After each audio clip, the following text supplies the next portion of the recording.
نماز میں فرض پڑھنا کافی ہے، سنت اور نفل بھی پڑھنے چاہیے۔ بعض علماء کے نزدیک سنت موقدہ پڑھنا ضروری ہے۔ اس کے اوپر میری ویڈیوز کئی ایک ریکارڈڈ ہے، کیونکہ بعض لوگ جامع ترمذی کی اس حدیث سے پلی لے رہے تھے کہ جو سنت چھوڑ دیتا ہے نا، نبی علیہ السلام نے 6 لوگوں پر لعنت فرمائی ہے، ان میں سے ایک ہے میری سنت کو چھوڑنے والا، تو اس کے اندر یہ سنت موقدہ کو لے کے آ رہے تھے۔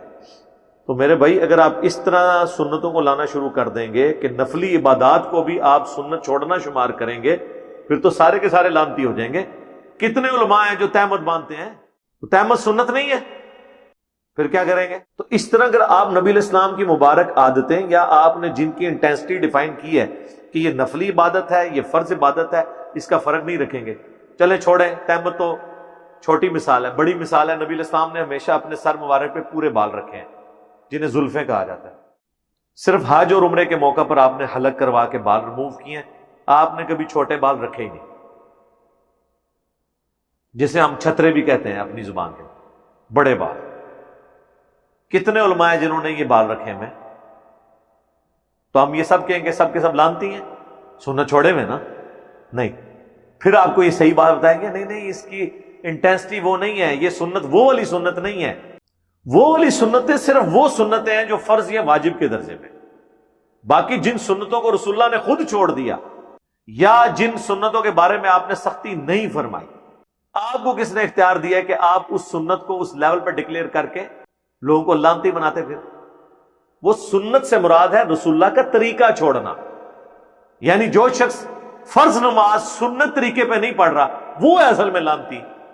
ہاں، ایک طریقہ حضور نے بتایا کہ اس طریقے سے نماز پڑھنی ہے، عربی میں طریقے کو بھی سنت کہتے ہیں، اللہ نے اپنے لیے بھی کہا نا، سنت اللہ، اللہ کی سنت۔ آ جاؤ نا، اسی تو پھر لے کے آئیں گے تو رفع الیدین ہوتے، کتنے ناس کے جاؤ گے؟ نماز ہی سنتے موقدہ کے بعد ہی دیکھیں گے۔ آپ تو سنت موقدہ بھی بغیر رفع الیدین کے پڑھ رہے ہیں، فرض بھی بغیر رفع الیدین کے پڑھ رہے ہیں، تو اس طرح نہ کریں ورنہ بات بہت دور تک جائے گی۔ بخاری مسلم دونوں میں حدیث ہے، ایک عرابی پینڈو شخص آیا، اس نے کہا یا رسول اللہ مجھے کوئی ایسی بات بتائیں کہ بس میں جنت میں داخل ہو جاؤں، میں دین کی موٹی موٹی باتیں مجھے بس بتا دیں۔ تو آپ نے فرمایا کہ فرض نماز کو قائم رکھو، فرض زکوٰۃ دو، اور فرض روزے رکھو رمضان شریف کے، اور اس سے سب سے پہلے تو آپ نے توحید اور رسالت کا ذکر کیا، اس کے بعد یہ باتیں۔ اس وقت حج فرض نہیں تھا، حج کا ذکر اس حدیث میں نہیں ملتا۔ تو نے کہا یا رسول اللہ نہ میں اس میں کوئی کمی کروں گا نہ کوئی زیادتی، اور یہ کہتا ہوا وہاں سے چلا گیا۔ آپ نے فرمایا کسی نے اگر کوئی جنتی شخص دیکھنا ہے تو اس شخص کو دیکھ لو اگر یہ اپنی بات پہ قائم رہا۔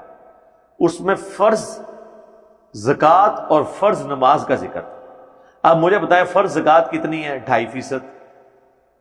آج تک کسی مولوی نے کہا ہے کہ جو 2.5% کے علاوہ اگر عام نفلی صدقہ نہیں کرتا تو اس کا 2.5% بھی قبول نہیں ہے۔ الٹا آپ کو یہ کہتے ہیں کم چپ کے رکھو، بس زکوٰۃ اینڈ تے دے دو، 2.5% تے سارا مال پاک۔ نماز کے لیے یوں کہتے ہیں کہ 17 رکعتوں کے علاوہ اگر آپ باقی نہیں پڑھیں گے تو وہ بھی نہیں قبول ہوں گی، بلکہ اس سے بڑی کہانی کراتے تھے، یہ کہتے تھے جو تراویح نہیں پڑھتا اس کے روزے ہی نہیں ہیں۔ اب جب میں نے ان کو ننگا کیا، کہتے ہیں ہم نے تو کبھی کہا ہی نہیں ہے۔ تے کون کے اندر سی ہر بات سے مکر رہے ہیں جی، جو باتیں یہ لوگ آپ کو بچپن سے، ہم کہتے ہیں کہ یہ بغلوں میں بت رکھ کے آتے تھے، رب الیدین ہوتا تھا، یہ آپ کہانی کراتے رہے ہو، بتاؤ یہ کہاں لکھی؟ کہتے ہیں ہم نے تو کبھی کہا ہی نہیں ہے، ہر بات سے مکر رہے ہیں۔ تو سنت آپ ضرور پڑھیں، لیکن یہ نماز فرض نماز کا حصہ نہیں، الگ سے آپ جتنا مرضی پڑھیں۔ میں نے تو سنتوں کے بارے میں ویڈیوز بھی ریکارڈ کروائی ہیں۔ سنن ابی داؤد میں حدیث ہے قیامت والے دن جب کسی کے فرض میں کمی نکلے گی تو اللہ تعالیٰ فرشتوں سے کہے گا کہ میرے بندے کی کوئی نفلی عبادت دیکھو، یعنی سنتیں، اور اس کو اس کے ایکویلنٹ تول لو۔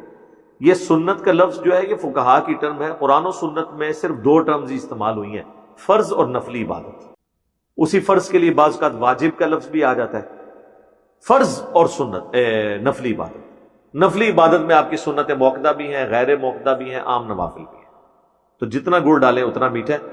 تو یہ آپ جو ہے وہ ضروری نہیں ہے، لیکن آپ پڑھتے ہیں۔ ہم یہ نہیں، ضروری نہیں کا مطلب قطعاً یہ نہیں ہوتا کہ ہم کہتے ہیں کہ نہ پڑھو، لوگ یہ سمجھتے ہیں کہ اس لیے ہم کہہ رہے ہیں نہ پڑھو۔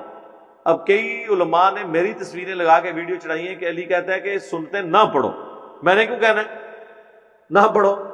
یعنی کوئی بے نمازی بھی کہے گا کہ یار تہجد کی نماز نہ پڑھو گناہ ہے، اشراق نہ پڑھو گناہ ہے، تو جو سنتیں فرض نمازوں کے ساتھ نبی علیہ السلام نے نوافل پڑھے میں، اس کو کس نے گناہ کہنا ہے یا کہنا ہے کہ نہ پڑھو؟ ہم یہ کہتے ہیں یہ ضروری نہیں ہے، پڑھیں تو ثواب ہے۔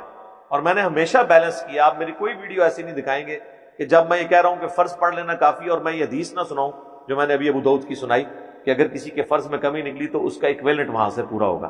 میں ہمیشہ ترغیب دلاتا ہوں، لیکن جب آپ صرف عشاء کی 17 رکعتیں لوگوں کو بتائیں گے تو کس نے نماز پڑھنی ہے؟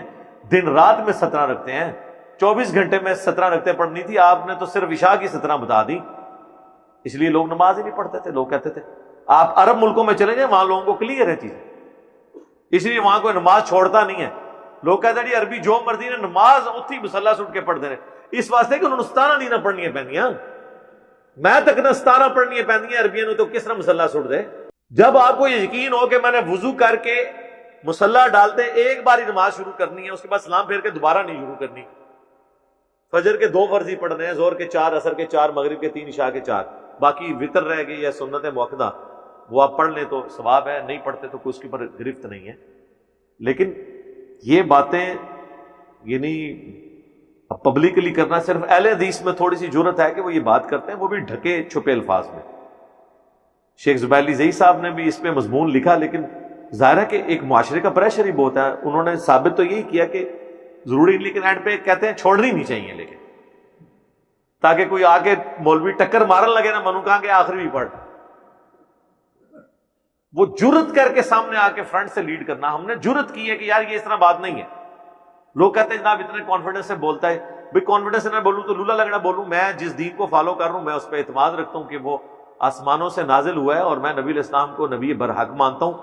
آپ کی طرح لولا لنگڑا تو میرا ایمان نہیں ہے، یا لولا لنگڑا عقیدہ تو نہیں ہے۔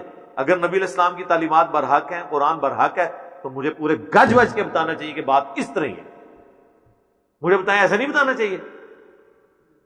یہ ایسے جملے بولوں کہ دونوں پارٹیاں خوش ہوں، یہ منافقت ہوتی ہے۔ اور یہ منافقت ہمارے جتنے اپنے آپ کو نیوٹرل قسم کے علماء کر کے پیش کر رہے ہوتے ہیں نا، آپ اکثر لوگوں کو دیکھیں گے وہ ایسی نیوٹرل بات کریں گے کہ آپ کو سمجھ ہی نہیں آئے گی، اور ہماری بات آپ کو دو ٹوک لگے گی کہ یار یہ اس طرح ہے، دیٹس آل۔ ہاں کوئی اختلاف کرتا ہے ضرور کرے، علمی اختلاف کرے، جذباتی نہیں۔